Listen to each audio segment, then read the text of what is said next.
Hello everyone, welcome to my channel. आज हम 30 और 31 अगस्त के करंट अफेयर्स कवर करेंगे। ओके, तो चलिए हम शुरुआत करते हैं, जिसमें हमारा फर्स्ट टॉपिक है।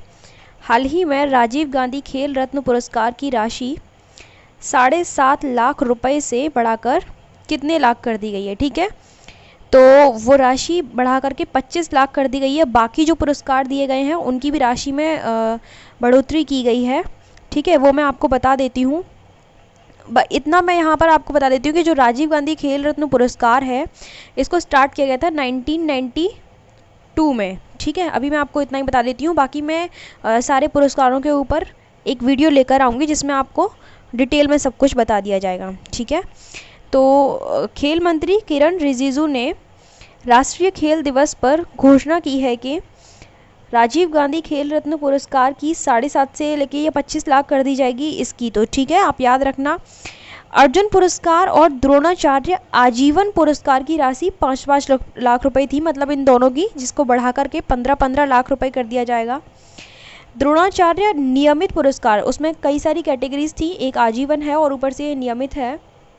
और ध्यानचंद पुरस्कार की राशि भी 5-5 लाख रुपए से बढ़ा करके 10-10 लाख रुपए कर दी जाएगी। ठीक है, चलिए उसके बाद नेक्स्ट है आपका, हाल ही में किसने रानी लक्ष्मीबाई केंद्रीय कृषि विश्वविद्यालय के महाविद्यालय और प्रशासनिक भवन का उद्घाटन किया है। ठीक है, तो प्रधानमंत्री नरेंद्र मोदी जी ने ऐसा किया है।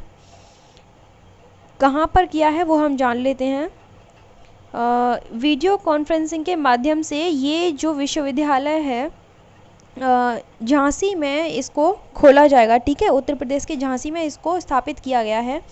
और इसको कब स्थापित किया गया था? रानी लक्ष्मीबाई केंद्रीय कृषि विश्वविद्यालय देश का पहला कृषि विश्वविद्यालय होगा, इसलिए आप इसको याद रखना, जिसे भारत सरकार द्वारा संसद के अधिनियम द्वारा राष्ट्रीय महत्व के संस्थान के रूप में 2014 में इसको स्थापित किया गया है। ठीक है, मतलब तब से इसको स्थापित किया गया है। और ये मैंने आपको बता दिया है, यूपी के झांसी में इसको स्थित किया गया है। विश्वविद्यालय को कृषि अनुसंधान और शिक्षा विभाग, कृषि और किसान कल्याण मंत्रालय, भारत सरकार, नई दिल्ली द्वारा सीधे वित्त पोषित किया जाता है। ठीक है, तो आपको बस इसमें इतना याद रखना है कि इसको कहाँ पर स्थापित किया गया है, और इससे ज़्यादा कुछ नहीं पूछा जाएगा। ठीक है, नेक्स्ट है, हाल ही में किस मंत्रालय ने चुनौती नामक एक स्टार्टअप प्रतियोगिता लॉन्च की थी? ठीक है, तो वो की है इलेक्ट्रॉनिकी और सूचना प्रौद्योगिकी मंत्रालय ने। ओके, इसको स्टार्ट किया है।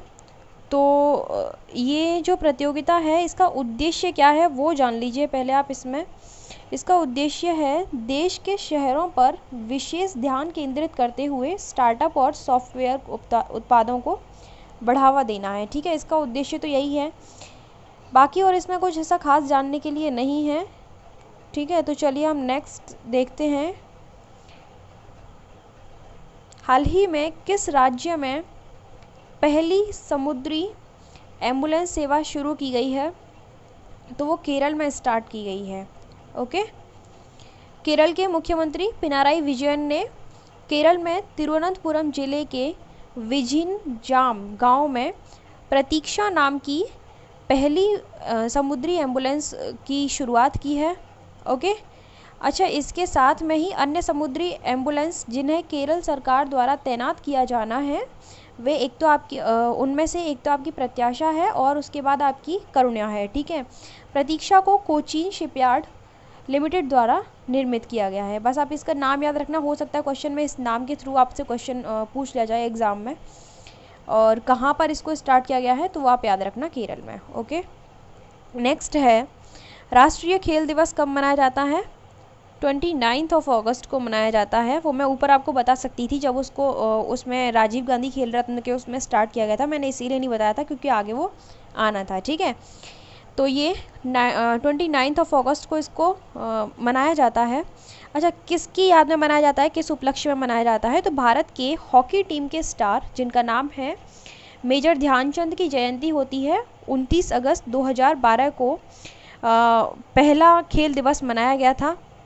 इस दिन को इस महान हॉकी खिलाड़ी के सम्मान में मनाया जाता है और देश के सर्वश्रेष्ठ खिलाड़ियों को राजीव गांधी खेल रत्न पुरस्कार और जो भी पुरस्कार दिए जाते हैं, जैसे कि आपका अर्जुन पुरस्कार हुआ, ध्यानचंद पुरस्कार है, द्रोणाचार्य पुरस्कार है, इन सब पुरस्कारों से खिलाड़ियों को सम्मानित किया जाता है। ठीक है, चलिए उसके बाद नेक्स्ट है परमाणु परीक्षण के खिलाफ अंतर्राष्ट्रीय दिवस कब मनाया जाता है, तो वो भी 29 अगस्त को ही मनाया जाता है। ओके, बाकी इसमें और कुछ खास इतना याद रखना नहीं है, बस आप डे याद रखना। नेक्स्ट है हाल ही में चैडविक बॉसमैन का निधन हो गया है। वो कौन थे, तो वो एक फिल्म अभिनेता थे। ठीक है, तो 4 साल से उनको कोलोन कैंसर से वो सफ़र कर रहे थे, तो उसी के चलते उनका निधन हो गया। ठीक है, नेक्स्ट है आपका हाल ही में टेनिस स्टार जोड़ी बॉब ब्रायन और माइक ब्राउन ने संन्यास लेने की घोषणा की है। वो किस देश से संबंधित हैं, तो वो आपके यूएसए से संबंधित हैं। ठीक है, चलिए आज के लिए सिर्फ इतना ही है। हाँ, अभी एक और है अभी आपका, सॉरी। इसके अलावा ये जो इन दोनों ने खेल से इससे संन्यास लेने की घोषणा की है, इन्होंने क्या कौन से खिताब जीते हैं उसके बारे में जान लीजिए, इतना पूछा तो नहीं जाएगा एग्ज़ाम में। ब्रायन बंधुओं ने अपने सफल पेशेवर करियर में 119 खिताब जीते हैं, जिसमें से आपके 16 ग्रैंड स्लैम खिताब हैं, 39 एटीपी मास्टर्स दोनों इसमें शामिल हैं। ठीक है, और दोनों ने 2012 में लंदन ओलंपिक स्वर्ण पदक भी जीता था। ठीक है, आप इसको सिर्फ इतना नाम याद रखना इन दोनों के और किस देश से संबंधित हैं इतना याद रखना। देश का पहला महिला वैश्विक व्यापार केंद्र किस राज्य में खोला गया है? ठीक है, तो वो केरल राज्य में इसको खोला गया है, केरल के कोझिकोड में इसको खोला गया है। ठीक है, इसका क्या उद्देश्य होगा, इसको क्यों खोला गया है, तो इसका उद्देश्य है कि व्यापार केंद्र का मकसद है कि महिलाओं को घर से दूर उनकी उद्यमी क्षमताओं को बढ़ावा देने के लिए इसको खोला गया है। और फिर दूसरा इसका उद्देश्य ये भी है कि जो जेंडर इक्वलिटी है उसको बढ़ावा मिल सके, कि महिलाओं को भी हर क्षेत्र में आगे बढ़ने का मौका मिल सके। ठीक है, बाकी ये जो प्रोग्राम है इसका ड्यूरेशन क्या रहेगा, तो 3 इयर्स तक इसका ड्यूरेशन रहेगा। ओके, इसका जो बजट है वो है 95.03 करोड़ रुपीज़। ठीक है, इसका बजट रखा गया है इस प्रोग्राम का पूरे का। बाकी तो और इसमें कुछ खास नहीं है जानने के लिए। चलिए उसके बाद नेक्स्ट है आपका हाल ही में किस देश ने एक ब्रिक्स इनोवेशन बेस की स्थापना का प्रस्ताव किया है, तो चाइना ने किया है। ठीक है, चाइना ने इस प्रस्ताव को लाया है। इसमें क्या होगा कि जो ब्रिक्स देश हैं उनके बीच में कृत्रिम बुद्धिमत्ता और 5G के क्षेत्र में सहयोग को बढ़ावा देने के लिए चीन ने ब्रिक्स इनोवेशन बेस स्थापना, मतलब इस प्रस्ताव को चीन लेकर आया, उसका उद्देश्य यही था। उसके बाद नेक्स्ट है आपका ब्रिक्स में कौन से देश शामिल हैं, उनके नाम मैं एक बार आपको बता देती हूँ। वैसे मैं कई सारी वीडियोस में पहले भी ब्रिक्स के बारे में काफ़ी जिक्र हुआ है, तो मैंने सब कुछ डिटेल में बता दिया है, लेकिन एक बार फिर से आपको बता देती हूँ। इसमें ब्राज़ील, रूस, भारत और चीन और दक्षिण अफ्रीका। ठीक है, जैसे कि जो ब्रिक्स है आपका BRICS। ओके, तो बी फॉर ब्राज़ील, रूस, इंडिया, चाइना और साउथ अफ्रीका, ये इनका समूह है। 5 बड़ी अर्थव्यवस्थाएं हैं। ब्रिक्स की चर्चा वर्ष 2001 में गोल्डमैन स्कैस्टनिक अर्थशास्त्री थे, उन्होंने के अर्थशास्त्री जिम ओ नील द्वारा की गई थी। ठीक है, अच्छा, पहला ब्रिक्स सम्मेलन हुआ था 2009 में, और कहाँ पर हुआ था, तो रूस के येकेतरिनबर्ग में हुआ था। 2010 में दक्षिण अफ्रीका को ब्रिक्स में शामिल किया गया था। ठीक है, तब इसको ब्रिक्स कहा जाने लगा, पहले ये ब्रिक था।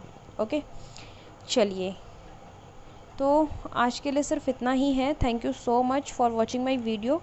अगर किसी को PDF की नीड है तो वो इस नंबर पर व्हाट्सएप करके सारी जानकारी ले सकते हैं। बाकी के करंट अफेयर्स आप प्लेलिस्ट में जाके चेक कर सकते हो। Thank you.